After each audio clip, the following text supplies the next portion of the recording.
మామూలుగా మీరు బ్రష్ ఎంతసేపు చేసుకుంటారో అంతసేపు చేసుకుంటే సరిపోతుంది. హార్డ్ బ్రష్ కూడా అవసరం లేదు, మామూలు బ్రష్ తోటి నార్మల్ సాఫ్ట్ బ్రష్ కానీ మీడియం బ్రష్ కానీ సరిపోతుంది. నో మార్నింగ్ టైం మీరు ఎప్పుడు కడుక్కున్నట్టే కడుక్కోండి, దీంతో కూడా తోముకోండి సరిపోతుంది, ఇంకేమీ అక్కర్లేదు. 6 days 6 times అంటే ఓన్లీ 6 times. ఇది ఫ్యామిలీ ప్యాక్, ఇది నలుగురు కనీసం వస్తుంది. దీని కాస్ట్ ఎంత ఉంటుంది? దీని కాస్ట్ 250 రూపాయలు మాత్రమే.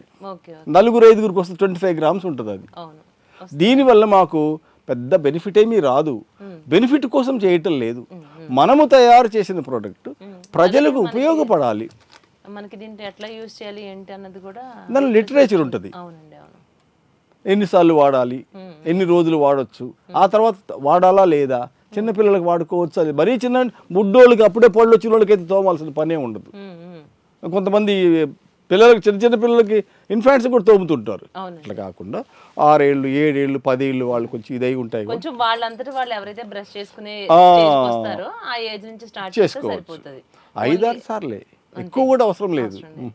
మళ్ళీ మనకి తర్వాత అన్కంఫర్టబుల్ గా ఎప్పుడైతే అనిపిస్తుందో అట్లాంటప్పుడు దీన్ని మళ్ళీ ఒకసారి వాడుకోవచ్చు. అంటే దీన్ని వాడటం వల్ల మనకి ఎనామిల్ పోవటం కానీ ఆ సెన్సిటివిటీ పోవడం ఇట్లా ఏం అనిపించదు కదా? ఎనామిల్ వరకు టచ్చే కాదు ఇది, పై ఉన్న పొరలనే. కాకపోతే ఏంటంటే కొంతమంది అడుగుతారు, ఇప్పుడు తల్లి గర్భంలో ఉన్నప్పుడు ఆ తల్లులు ఒక రకమైన కొన్ని ఇంజెక్షన్స్ తీసుకుంటున్నప్పుడు పిల్లలకు పుట్టుకతోనే కొన్ని ఎల్లో కలర్ లోపలికి వచ్చేసి ఉంటుంది పళ్ళు.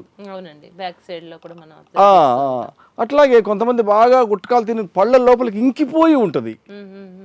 ఆ లోపలికి ఇంకిపోయింది ఈ పౌడర్ కాదు, ఏ పౌడర్ సరి చేయదు, ఈవెన్ మెషిన్ పెట్టినా కానీ లోపలికి ఇంకిపోయిందని బయటికి తీసుకురాదు. అది కోరుకోవద్దు. పైన ఏర్పడిన పొరలను, అదనపు పొరలను తీసివేస్తుంది. ఎనామిల్కి ఏ డ్యామేజ్ కాదు. అంటే రామారావు గారు, ఇప్పుడు మనం చూస్తున్నాం వయసుతో సంబంధం లేకుండా ప్రతి ఒక్కళ్ళు కూడా పంటి సమస్యలతో చాలా బాధపడుతున్నారు. అట్లాంటి వాళ్ళకి అందరికి ఒకప్పుడు పన్నుకి మనకు పుచ్చిందంటే పన్ను తీయడం జరిగేది. ఇప్పుడు పన్ను తీయించుకోకుండా రూట్ కెనాల్ చేయించుకుని క్యాప్స్ వేయించుకుంటున్నారు. అంటే ఇప్పుడు మనం నార్మల్ టీత్ వాళ్ళు మాత్రమే దీన్ని వాడచ్చా? ఇట్లా మనం క్యాప్స్ వేయించుకున్నటువంటి వాళ్ళు కూడా దీన్ని వాడచ్చు? దీనివల్ల క్యాప్స్ వేసుకున్న వాళ్ళు కూడా మామూలుగా పేస్ట్ పెట్టి వాడుకుంటున్నారు కదా.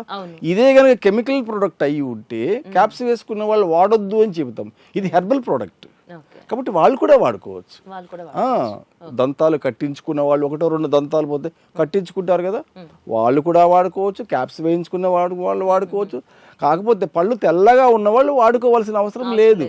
అలాగే కొన్ని ట్రీట్మెంట్స్ జరుగుతూ ఉంటాయి. మనకి ఏదైనా పన్ను కంటిన్యూటీగా పెయిన్ వస్తుంది, కొంచెం మనకి లాగుతున్నాయి, పులుపు తినేలా ఉంది అన్నప్పుడు డాక్టర్స్ కొన్ని పేస్ట్లు అవన్నీ మనకి సజెస్ట్ చేస్తూ ఉంటారు. దాన్ని కంటిన్యూటీగా దాన్ని వాడుతూ ఉంటారు. అంటే ఎలాంటి ప్రాబ్లమ్స్ ఉన్న వాళ్ళు దీన్ని వాడుకుంటే బెనిఫిట్ అంటారు? అంటే సెన్సిటివ్ టీత్ కొంతమందికి ఉంటుంది. సెన్సిటివ్ అంటే అది పళ్ళపై ఎనామిల్ పోయి ఏదైనా తగలగానే జివ్వుమంటది. దానికి ఇది పని చేయదు. పంటి ఆల్రెడీ వచ్చి ఉన్న జబ్బులను తగ్గించదు.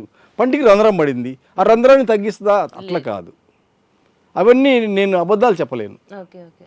పళ్ళపై ఏర్పడినటువంటి అదనపు పొరను పాచి కానివ్వండి, ఎల్లో కానివ్వండి, గేర కానివ్వండి, అవన్నీ క్రమంగా కొంతమందికి పన్ను కింద పన్ను ఉంటుంది, దాన్ని తోముకోవడం కష్టం. దాన్ని కనుక కొంచెం కష్టపడి చేస్తే ఆటోమేటిక్ దాని కిందిది కూడా కలరిపోద్ది. చూడండి, ఇప్పుడు మనం 4 రోజులు వాడండి, 3 నెలలు వాడండి అని అంటలేదు. ఫస్ట్ టైంకే మీకు డిఫరెన్స్ తెలిసిపోతుంది.